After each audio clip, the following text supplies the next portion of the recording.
Hey, I'm Dan from Oakland Zoo. I wanted to read a book about giraffes in front of the giraffes. This book is called Giraffes Can't Dance. Gerald was a tall giraffe whose neck was long and slim, but his knees were awfully crooked and his legs were rather thin. He was very good at standing still and munching shoots off trees, but when he tried to run around, he buckled at the knees. Now every year in Africa, they hold the jungle dance, where every single animal turns up to skip and prance.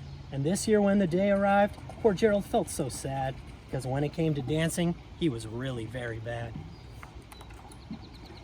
The warthogs started waltzing, the rhinos rock and rolled, the lions danced a tango that was elegant and bold.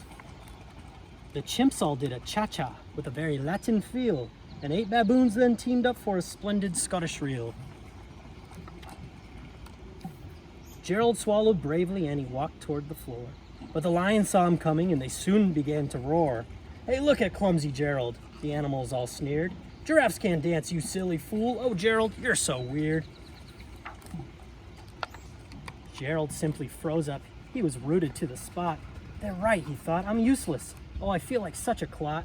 So he crept off from the dance floor and he started walking home. He never felt so sad before and so sad and so alone. Then he found a little clearing and he looked up at the sky. "The moon can be so beautiful," he whispered with a sigh.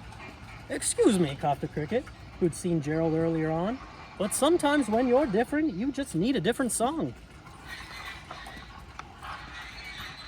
Listen to the swaying grass and listen to the trees. To me, the sweetest music is those branches in the breeze. So imagine that the lovely moon is playing just for you. Everything makes music if you really want it to. With that, the cricket smiled and picked up his violin. Then Gerald felt his body do the most amazing thing. His hooves had started shuffling, making circles on the ground. His neck was gently swaying and his tail was swishing around. He threw his legs out sideways and he swung them everywhere. Then he did a backward somersault and he leapt up in the air. Gerald felt so wonderful, his mouth was open wide. "I'm dancing, yes, I'm dancing. I'm dancing," Gerald cried. Then one by one, each animal who'd been there at the dance arrived while Gerald boogied on and watched him quite entranced. They shouted, "It's a miracle! We must be in a dream! Gerald's the best dancer that we've ever seen!"